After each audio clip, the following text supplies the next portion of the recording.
The year was 2045. In the neon-drenched sprawl of Neo Viridia, the line between human and hardware was usually drawn with a surgeon's scalpel.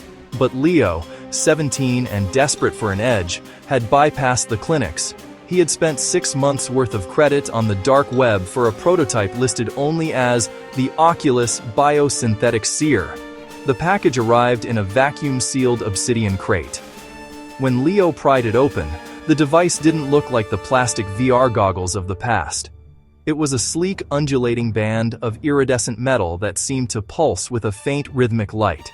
It felt warm, almost like skin, and smelled faintly of ozone and salt water. The Fusion Leo sat on the edge of his bed, heart hammering. He pulled the band over his head. The moment the internal padding touched his temples, the metal liquefied. Wait, what the? Microfilaments, thinner than human hair, surged out from the device. They didn't just sit on his skin, they hungrily sought his pores. Leo let out a strangled scream as he felt the nanotendrils lace through his cheekbones and wrap around his optic nerves. The device tightened, its frame fusing directly into the bone of his skull. He fought it, clawing at the sleek surface, but his fingers found no purchase. The pain was a white-hot spike behind his eyes, a rhythmic thrumming that matched his frantic heartbeat. Then, with a wet, mechanical click, the pressure equalized. The pain vanished, replaced by a terrifying, absolute silence. A new reality. Leo opened his eyes. He wasn't looking at his bedroom anymore. He was looking at a masterpiece of data. The Oculus didn't just show him the world, it deconstructed it. His vision was a crystalline overlay of shifting spectrums, thermal layer. He could see the heat blooming in the walls from the copper wiring. Spectrum shift. With a blink, the room shifted into ultraviolet, revealing old stains and hidden microscopic dust motes. Predictive analysis. A red reticle hovered over his bedroom door. A text crawl appeared. Probability of entry. Parental unit. 84%. Estimated time, 120 seconds. System status, sync 100%. Power source, bioelectric kinetic draw. He felt a strange, steady drain on his stamina, like he'd just run a mile. The Oculus was feeding on his body's own electricity. It was a parasite, but one that gave him the powers of a god. The architect's vision. Deep in an underwater bunker off the coast, a group of biopunks, renegade scientists who believed evolution was too slow, watched a monitor flicker to life. Subject Zoo 9 is online. They weren't just selling toys, they were seeding the world with the next stage of humanity. Backed by alliances from beyond the stars, they viewed the human body as an unfinished basement. The Oculus was the first floor. The first spark. A shadow flickered outside Leo's window. A drone, likely a debt collector bot from the dark web vendor, hovered there to ensure the delivery was successful. Threat detected. Unauthorized surveillance. Countermeasure. Charging. Leo felt a surge of heat rush from his chest, up his neck, and pool into his forehead. It felt like holding a lightning bolt behind his teeth. Instinctively, he stared at the drone. A beam of concentrated violet light erupted from the center of the Oculus. It didn't just melt the drone, it vaporized it instantly, leaving nothing but a scorch mark on the air. Leo slumped against the wall, gasping for air, his vision swimming. He looked at his hands. They were shaking. He had wanted a gadget to play games. Instead, he had become the weapon. Leo didn't have time to process the smoking wreckage of the drone. His vision flashed a jagged amber warning. Bio-reserves critical, 14%. The laser blast had drained him. His muscles felt like lead, and a cold sweat broke out across his skin. Suddenly, the Oculus didn't just show him data. It spoke. Not into his ears, but directly into his consciousness via bone conduction. Deep breaths. Subject 09. The first discharge is always taxing on the mitochondria. The invitation. A set of coordinates burned themselves into his retinas, glowing with a soft cyan hue. A waypoint marker hovered in the distance, cutting through the walls of his apartment and the skyscrapers of Neo Viridia. We are the architects of the new flesh. The vendor you bought this from was a front. We don't sell to customers, Leo. We recruit pioneers. Walk. If you stop moving, your heart rate will drop. and the Oculus will enter emergency draw mode. You don't want to know what it harvests when electricity runs low. Terrified, Leo stumbled out of his room and into the rain-slicked streets. The biopunk den. He followed the waypoint for 3 miles, his body feeling lighter with every step as the nanotech began pumping synthetic adrenaline into his bloodstream to keep him moving. He eventually reached the Undercity, a sub-level graveyard of rusted maglev trains and forgotten industry. Behind a door reinforced with scrapped carbon fiber sat the biohacker cell. The room was a cathedral of high-tech heresy. Dozens of monitors hung from the ceiling by bundles of vein wires, cables that pulsed with glowing blue fluid. Sitting around a circular table were 4 individuals. They didn't look human. One had translucent skin revealing shifting LED arrays. Another had 4 multi-jointed arms working on a motherboard. The leader, a woman named Vex, stood up.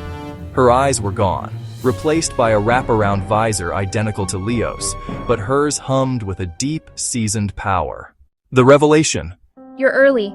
Most people spend the first hour trying to pry it off with a kitchen knife. You? You use the beam. You have a natural affinity for the draw. Take it off me. I can't, and you don't want me to. Look up, Leo. Not with your eyes, with the Oculus.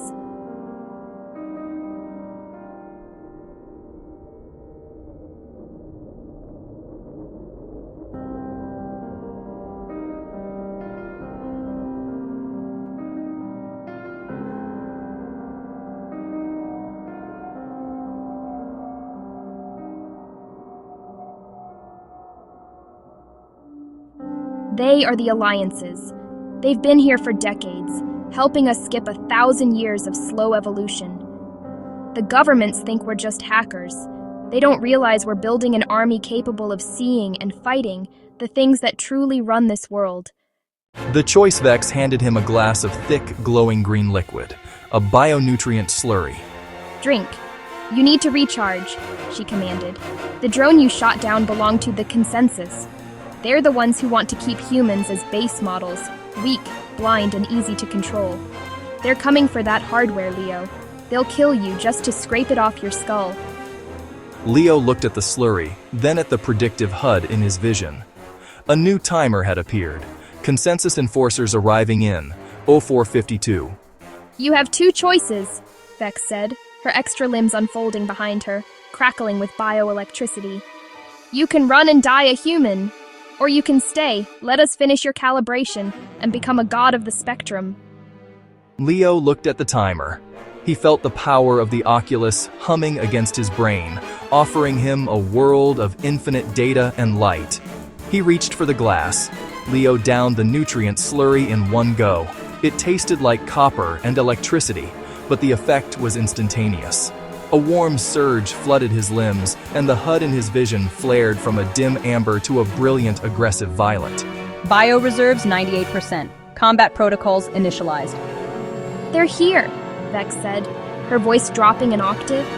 She didn't look at the door, she looked at the ceiling. The breach. The heavy reinforced door didn't open. It shattered. A thermobaric charge blew the hinges inward, followed by 3 spheres that hissed out thick, gray, zero-vis smoke. To a normal human, the room was now an impenetrable void. To Leo, the world turned into a wireframe blueprint. Through the Oculus, the smoke was invisible, but the heat signatures of the 3 Consensus enforcers were blinding.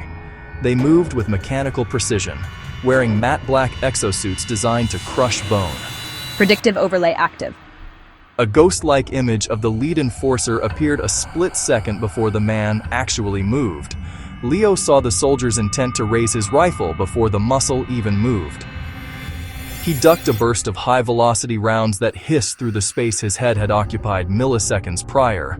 He felt a strange drag in his mind, like he was pulling a heavy weight. The Oculus was overclocking his nervous system, slowing down his perception of time. Don't just dodge, feed the lens. Leo focused on the center enforcer. He didn't just look. He willed his internal energy toward his face. He felt the Oculus's nanofilaments vibrate against his skull, acting like a transformer for his body's bioelectricity.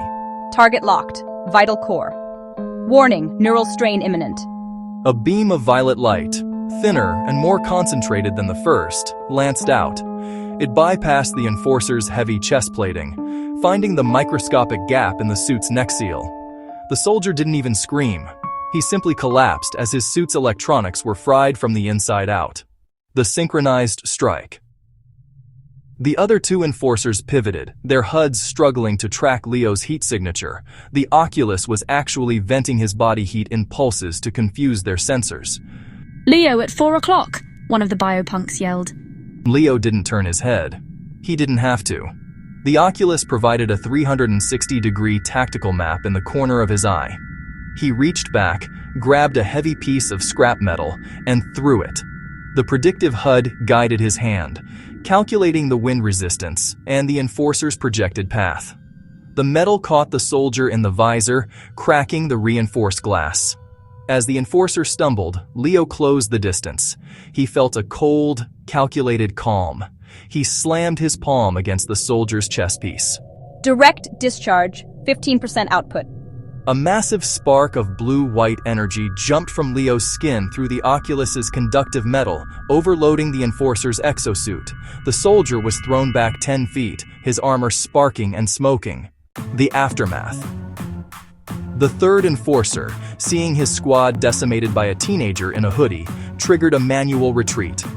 He threw a flashbang, but the Oculus instantly polarized, darkening Leo's vision to protect his retinas. By the time the light cleared, the Enforcer was gone. The room fell silent, save for the hum of the vein wires. Leo stood in the center of the wreckage, his chest heaving. His skin felt sensitive, almost raw, as the nanotech receded slightly back into his pores to rest. Vex walked over, her 4 mechanical arms folding neatly behind her back. She looked at the fallen Enforcers, then back at Leo. You're not just a carrier for the tech, Leo. You're a natural conductor. Most people's hearts give out after the second blast. Yours seems to be getting stronger.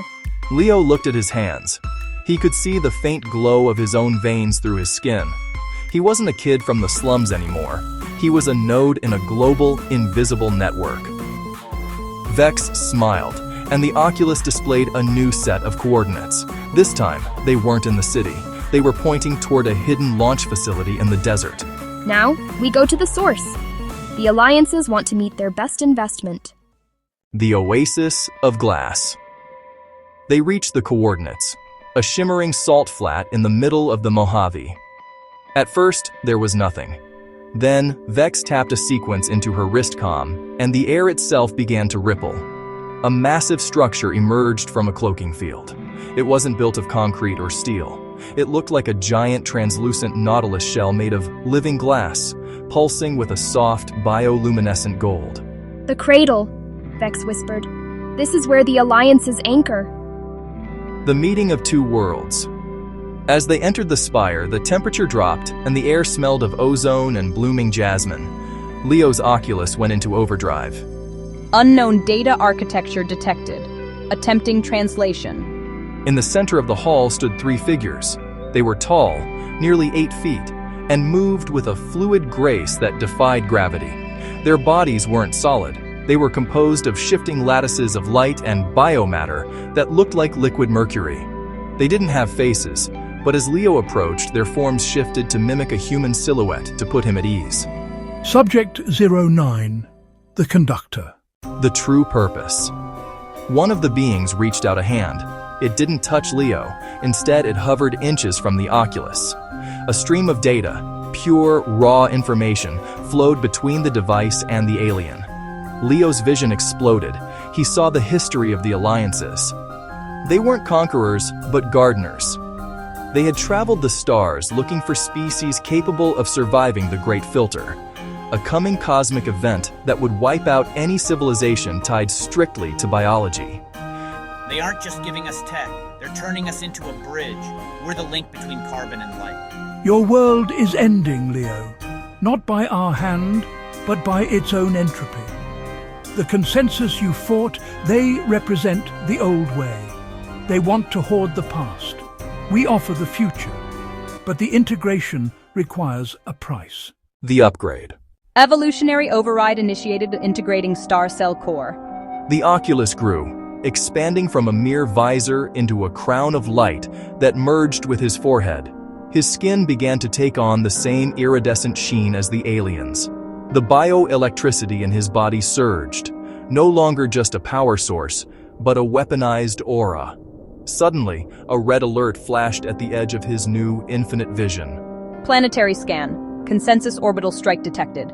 Time to impact, 120 seconds. They've tracked us. The consensus. They'd rather burn this whole desert than let you evolve. The Ascension. Leo looked up. He could see the satellite in low Earth orbit, a cold piece of human machinery preparing to fire a kinetic slug that would vaporize the cradle. He didn't feel fear. He felt the vast power of the Alliance flowing through the Oculus, through his veins and out through his fingertips. They're too late. He planted his feet on the living glass floor. The Oculus hummed a low, vibrating note that shook the foundations of the spire. He wasn't just a teenager from Neo Viridia anymore. He was the first of a new species. He looked toward the sky, and for the first time, he didn't just fire a laser, he launched himself. Leo didn't use a rocket. He didn't need one. As the kinetic slug descended from the heavens, a telephone pole-sized rod of tungsten traveling at Mach 10, Leo's body erupted in a shroud of violet-white plasma. The Oculus had finished its rewrite. His cells were now semi-solid light.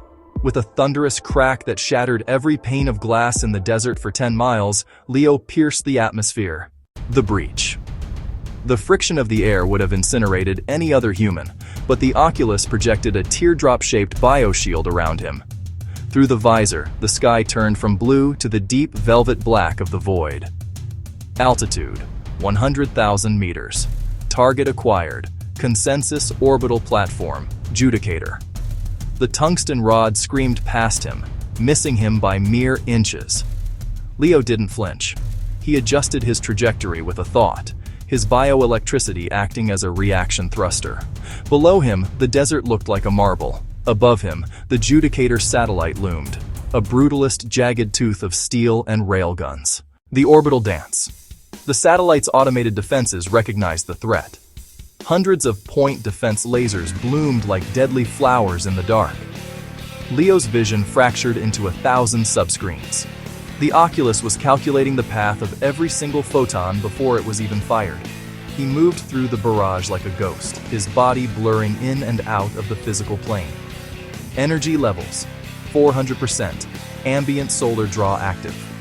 He reached the hull of the Judicator. Instead of punching it, Leo landed softly on the metal skin. He pressed his palms against the cold steel. You wanted to keep humanity in the dark, Leo whispered, his voice carrying through the vacuum via the Oculus's broad-spectrum transmission. Now, I'm turning on the lights. The Great Discharge. He didn't fire a laser beam this time. He opened his internal gates. Leo's entire body became a conduit for the Alliance energy flowing from the cradle below. A massive pulse of biosynthetic EMP, electromagnetic pulse, surged from his chest, through the Oculus, and into the satellite's core. The Judicator didn't explode. It transformed. The metal began to glow, melting and reshaping itself under the influence of the nanotech Leo was projecting. The dark web virus had become a planetary-scale update. Across the globe, every screen controlled by the consensus flickered. They didn't see static. They saw what Leo saw. They saw the lattice, the alliances, and the infinite potential of the human spirit when fused with the stars. The New Horizon. The satellite, now a shimmering ring of iridescent crystal, became Leo's throne. He sat in the silence of space, watching the sunrise hit the Earth's curve. System status Ascension complete. New mission, Shepherd the Awakening. Down on Earth, Vex and the biopunks looked up to see a new star burning in the daytime sky. The dark web hackers had succeeded beyond their wildest dreams. They hadn't just sold a piece of gear, they had cracked the shell of the human egg. Leo looked out toward Jupiter, where the Oculus detected even larger signatures, vast, ancient civilizations waiting for a formal introduction. For the first time since the package had arrived at his door, Leo wasn't afraid. He closed his eyes, and through the Oculus, he watched the world finally wake up.